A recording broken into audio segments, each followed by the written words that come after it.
Bread দিয়ে snacks রেসিপিগুলো আপনারা এত বেশি পছন্দ করেন, তাই আমি আপনাদের জন্য আরও একটি ব্রেড দিয়ে স্ন্যাক্স রেসিপি নিয়ে আসলাম। খুবই চিজি ব্রেড স্ন্যাক্স রেসিপি। তো চলুন আপনাদেরকে দেখিয়ে দিচ্ছি এই সহজ রেসিপিটি। একটি বাটিতে আমি নিয়ে নিব পেঁয়াজ কুচি করে কাটা, তার সাথে আমি দিয়ে দিব একটি ডিম, তারপর দিয়ে দিব কুচি করে কাটা কাঁচামরিচ, তার সাথে দিয়ে দিব সামান্য কর্নফ্লাওয়ার, সামান্য লবণ। এরপর এই সবগুলো উপকরণকে একসাথে আমি ভালোভাবে মিক্স করে নিব। আপনারা কে কোথা থেকে আমার এই ভিডিওটি দেখছেন অবশ্যই কমেন্ট করে জানাবেন, আমি আপনাদের সবার কমেন্টের উত্তর দিব। এরপর আমি একটি গ্রাইন্ডার দিয়ে মোজারেলা চিজকে কুচি কুচি করে দিয়ে দিব। আপনারা চাইলে যে কোনো অন্য চিজ ব্যবহার করতে পারেন। এরপর আবার এই সবগুলো উপকরণকে একসাথে আমরা ভালোভাবে মিক্স করব। খেয়াল রাখবেন যাতে চিজ আমাদের এই ডিমের মিশ্রণের সাথে ভালোভাবে মিশে যায়। মিশ্রণটি তৈরি হয়ে গেলে আমি এগুলোকে এক পাশে রেখে দিব। এরপর নিয়ে নিব 3 পিস রুটি। রুটির পাশের শক্ত অংশগুলো আমরা কেটে ফেলে দিব, কারণ এই রেসিপিতে এই শক্ত অংশটা থাকলে খেতে ভালো লাগবে না।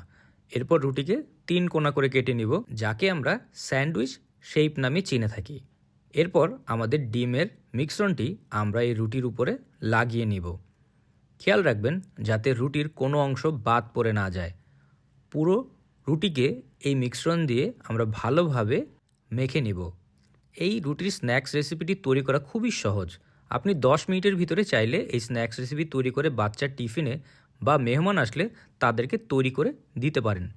তো আমি সবগুলো রুটিতে ভালোভাবে মিশ্রণটি লাগিয়ে নিয়েছি। একটি ফ্রাই প্যানে আমরা তেল গরম করে নিব, মিডিয়াম গরম তেল। তার ভিতরে এই রুটিগুলো ছেড়ে দিব। রুটিগুলো দেওয়া হয়ে গেলে আমরা এক পাশ কিছুক্ষণ ভেজে নিব। ভাজার সময় অবশ্যই খেয়াল রাখবেন যাতে পিছনের অংশ পুড়ে না যায়, তাই একটু ভাজা হয়ে গেলেই উল্টে দিতে হবে রুটিগুলোকে। রুটিগুলো উল্টে দেওয়ার পরে আমরা অন্য পাশ কিছুক্ষণ ভাজবো।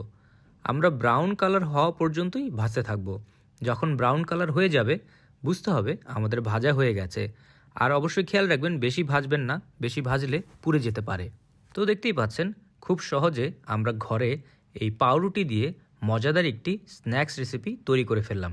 এই স্ন্যাক্স রেসিপিটি আপনারা চাইলে ব্রেকফাস্টে বা আপনারা চাইলে চায়ের সাথে খেতে পারেন।